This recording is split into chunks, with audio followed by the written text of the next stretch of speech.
उत्पत्ति अध्याय 15। इन बातों के पश्चात यहोवा का यह वचन दर्शन में अब्राम के पास पहुंचा। हे अब्राम, मत डर, तेरी ढाल और तेरा अत्यंत बड़ा प्रतिफल मैं हूँ। अब्राम ने कहा, हे प्रभु यहोवा, मैं तो निर्वंश हूँ और मेरे घर का वारिस यह दमिश्क वासी एलीएजर होगा, अतः तू मुझे क्या देगा? और अब्राम ने कहा, मुझे तो तूने वंश नहीं दिया, और क्या देखता हूँ कि मेरे घर में उत्पन्न हुआ एक जन मेरा वारिस होगा।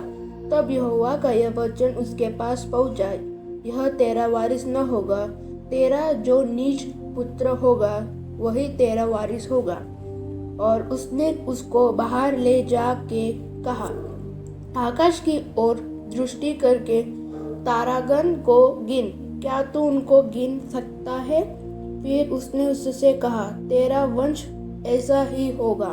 उसने यहोवा पर विश्वास किया और यहोवा ने इस बात को उसके लेखे में धर्म गिना।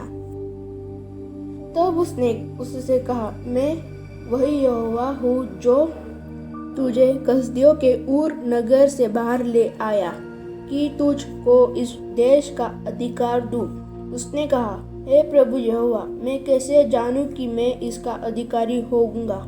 यहोवा ने उससे कहा, मेरे लिए 3 वर्ष की एक कलोर और 3 वर्ष की एक बकरी और 3 वर्ष का एक मेढ़ा और एक पिंडुक और कबूतर का एक बच्चा ले। इन सबों को लेकर उसने बीच से 2 टुकड़े कर दिया और टुकड़ों को आमने सामने रखा, पर चिड़ियों के उसने टुकड़े नहीं किए। जब मांसाहारी पक्षी लोथों पर झपटे तब अब्राम ने उन्हें उड़ा दिया। जब सूर्य अस्त होने लगा तब अब्राम को भारी नींद आई, और देखो, अत्यंत भय और महा अंधकार ने उसे छा लिया।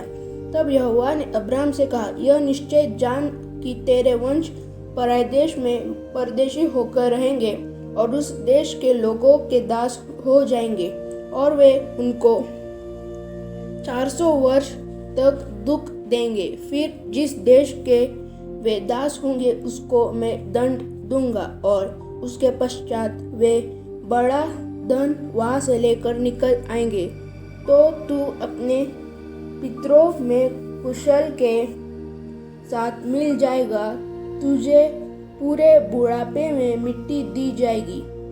पर वे 4थी पीढ़ी में यहाँ फिर आएंगी, क्योंकि अब तक एमोरियों का अधर्म पूरा नहीं हुआ है।